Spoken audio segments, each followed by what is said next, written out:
faudrait que on comprenne pourquoi le quanta vibre, pourquoi il saute et pourquoi il relie. Je vais parler du premier aspect, vibre.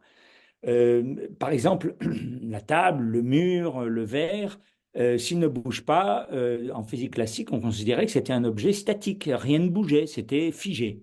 Et en fait, quand on regarde au microscope quantique et électronique, si on veut, on s'aperçoit que, alors que ça paraît de loin figé, avec nos yeux qui voient pas dans le détail, eh bien en fait tout vibre, c'est-à-dire ce qu'on appelle l'onde quantique. Deuxième surprise, le saut quantique, ça saute donc, hein, le saut quantique qu'on appelle aussi collapse, enfin il y a un certain nombre, la réduction du paquet d'ondes, enfin il y a plusieurs expressions qui veulent dire la même chose, c'est-à-dire dans certains cas, notamment quand on observe par un instrument, quand on mesure quelque chose sur un objet quantique, mais pas que dans ce cadre-là, eh bien, l'objet quantique qui jusqu'à présent vibrait tranquillement sans rien demander à personne va se mettre à sauter, c'est-à-dire il va avoir une évolution discontinue qui va le faire passer d'un état vibratoire un peu flou à un état beaucoup plus précis qui semble indiquer qu'il est devenu une particule ponctuelle. C'est pas tout à fait juste, mais ça paraît ça. Voilà. Troisième aspect,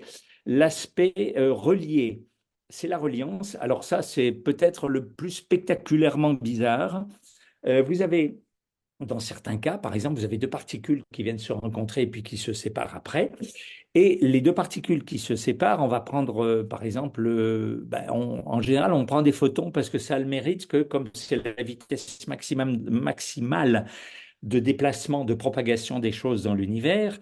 Ça veut dire que si l'un va, par exemple, à droite, il n'a aucune chance de pouvoir transmettre un signal à l'autre qui est parti dans l'autre sens, parce que ce signal devrait aller plus vite que la vitesse de la lumière, ce qui est impossible. Voilà, c'est pour ça qu'on prend ça en général, mais on peut prendre aussi deux électrons qui sont très éloignés l'un de l'autre. Eh bien, ces deux électrons continuent à être liés, ce qui veut dire que quand je vais, par exemple, mesurer l'un, et ça va modifier, par saut quantique, ça va modifier son état, eh bien, au même moment, instantanément, simultanément, je vais modifier l'état de l'autre, qui est peut-être à des milliards de kilomètres de là.